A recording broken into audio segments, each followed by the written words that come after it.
Ẹ káàbọ̀ padà sórí ètò Loyin If you are just joining us, the program is still Ladun, and nísìn abala ìlera ibẹ̀ náà ni a lọ. Abala ìlera èyí náà tí mo ìlera ní oògùn ọrọ̀. We have our doctor here. He has been on the program for a long time. Yes. And he's just surfacing today. Doctor, you're welcome to the program. Thank you very much, ma. You're welcome, doctor. Thank you, sir. Longest time. Long one, ma.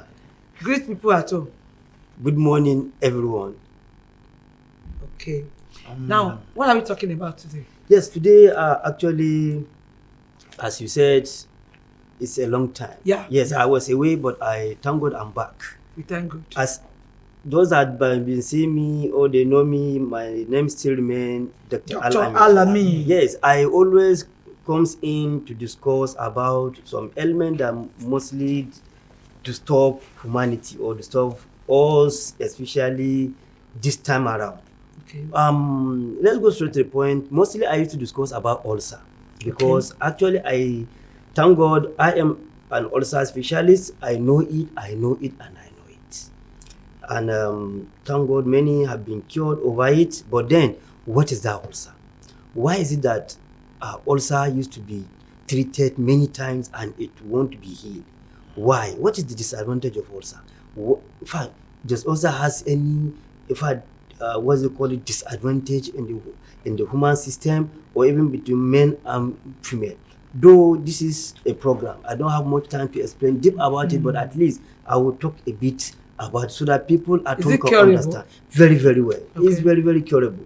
Ulcer is caused by just two things. Well, I may say three. One, we have what is called Helicobacter pylori. Mostly people go to the hospital, they will be in fact they will be tested, they will say they will have H. pylori. That H. pylori, the full meaning is Helicobacter pylori. Okay. That is number one. Number two, that's what we call Zollinger-Ellison syndrome. Zollinger-Ellison syndrome also is in fact is an infection that causes ulcer into the human system. But then, how do we know? Or does ulcer, is it one? Ulcer, we have about three different types of ulcer. And that is what makes the problem of which today people have been in fact treating ulcer is not going. One, we have what we call esophageal ulcer. Esophageal ulcer is only on the throat. It only in fact disturbs the esophagus. That's where the name comes in. We call it esophagia. Esophageal ulcer is only disturb the throat, and whatever you eat, it will pain the throat. Whatever, in fact, anything that passes through your esophagus, the place will pain. And because of that, people will feel, in fact, they don't want to eat, and you see somebody slimming because of the pain you pass through. Some people will think it is belly, but it is not. You will go to people, they will open your mouth thinking it's belly.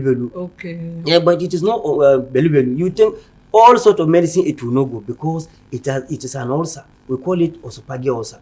Then two, that's what we call duodenal ulcer.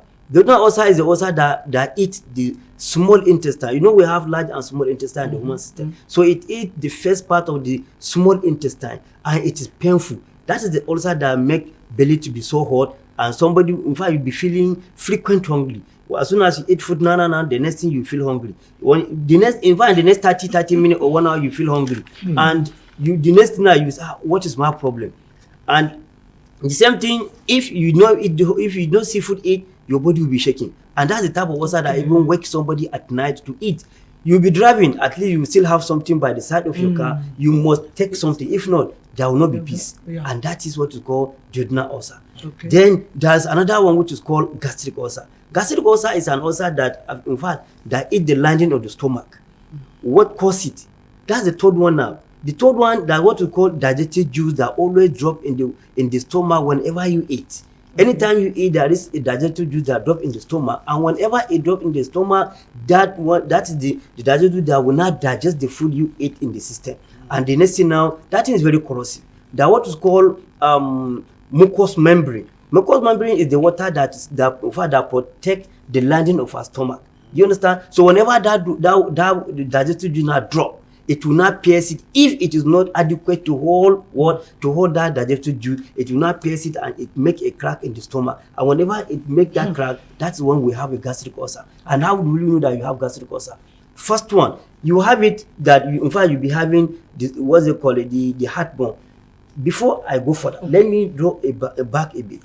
anybody, whoever that felt heartburn, either you eat meme or you eat akara or you eat pap, you eat beans, you eat whatever, you had a heartburn, know that you are a carrier of that Helicobacter pylori. Know that you are an ulcer carrier. Just go to the expert so that we can treat it for you. But if not, if you keep it, it will go. In fact, it will go further. The second one, as I said, the next thing now, in fact, you see somebody belly will be swelling up. You see somebody belching. Somebody will even do 5, 10, 20 at the same time, even when you don't eat anything. So it's symptom. A symptom of gastric ulcer. You see somebody with big belly, and you think it maybe, in fact, it was a call that in fact, it's okay. Somebody will eat food in the morning, only one by 8 o'clock or 7 o'clock or 7:30. You will not feel hungry at all till 6 in the evening. He will think it's okay. Now lie. It's not true. It is a gastric ulcer. You understand? Because that gastric ulcer does not allow person to eat. That is one thing with the gastric ulcer. It does not make you don't even feel hungry. You think you are okay, but it is not okay because it is gastric ulcer.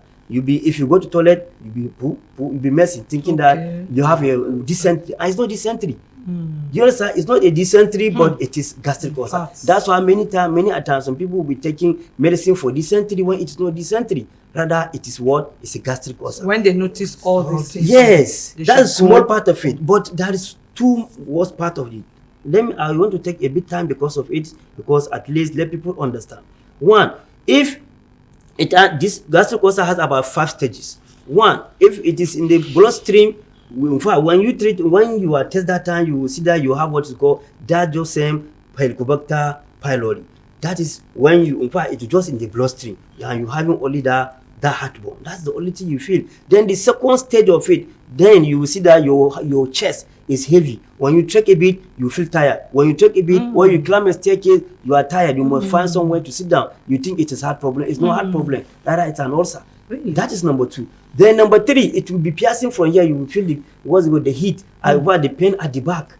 You will see somebody, his back is paining. Nothing hit you, you not fall down, nobody knock you down, but at least your back is paining. And it stayed there for a quite long time. The next night you see your shoulders are paining. The third one now, you will see in fact the back of your head will be turning. The backbone will be paining.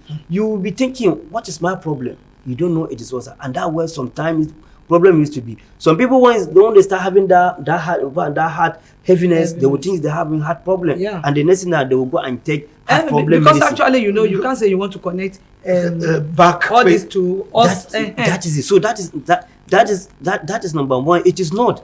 You understand? Then the next thing now, you will see somebody, when it is stayed, then what's they call it? The 4th stage, it is by the west. And when it comes to the west, at that time, you will see that your west will be paining. Your west will be paining. And so, Dr. Alami, if you continue like this, with different types of ulcer, now people will want to ask for the remedy. How can they get to you? Yes, before then, let me talk of this one first. Why? Because what they call it, that west, when it comes to step 4, there is a problem between men and female. Because do you know that ulcer used to make a woman to be barren? Ulcer? Yes. Many times today, many women are not, in fact, they are not conceived because of the ulcer. They are not conceiving because of the ulcer. That is whenever I get to that step 4. You understand? And for men, you will not be satisfying your madam again, and you'll be thinking another thing. You're thinking it is another problem, not knowing that it is that same ulcer. Then, do you know that apart of that, there is what we call appendicitis. Whatever I said about the ulcer, appendicitis patient has it. And that's where the problem is to be. Some people have appendix, they don't know that it's an appendix, they thought it's an ulcer. Maybe we will still have to come back.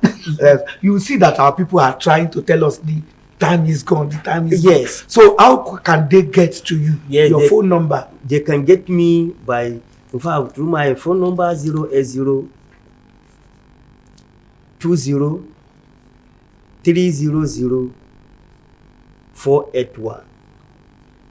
Say again, 080 20 300 481. Your website? Wara, WARAH, Wara at 6688 at gmail.com. Okay. That's your email address. That's my email address. Yes, but the same thing, as I told you about this ulcer, The same thing with asthma. Asthma have 2 types. I will explain it later or whenever they call. What is going to happen is, Yes. I love the way you explained this also, because you went into details. And normally, I'm just telling the viewers that doctor will be here again next week By the grace of God. to talk, because you have a lot to talk about. Yes. And but the most important thing is, we need to check, do medical checkup Yeah. regularly. See everything, all these symptoms. I'm just learning for the first time, hearing some for the first time, so that it can be connected to ulcer. So when you notice all this, contact Dr. Alami on 080-20-300-481 080-20-300-481 is the one that will pick it, and he will tell you how you can get him. But next week, let's meet him on the program again, and when he's going to discuss more about some other ailments. Doctor, thank you very much. Thank you very much. Thank you very much, sir. Thank you very much, sir. Okay, let's ẹ jẹ́ ká lọ sókè náà tá a bá padà dé. Yes, I guess.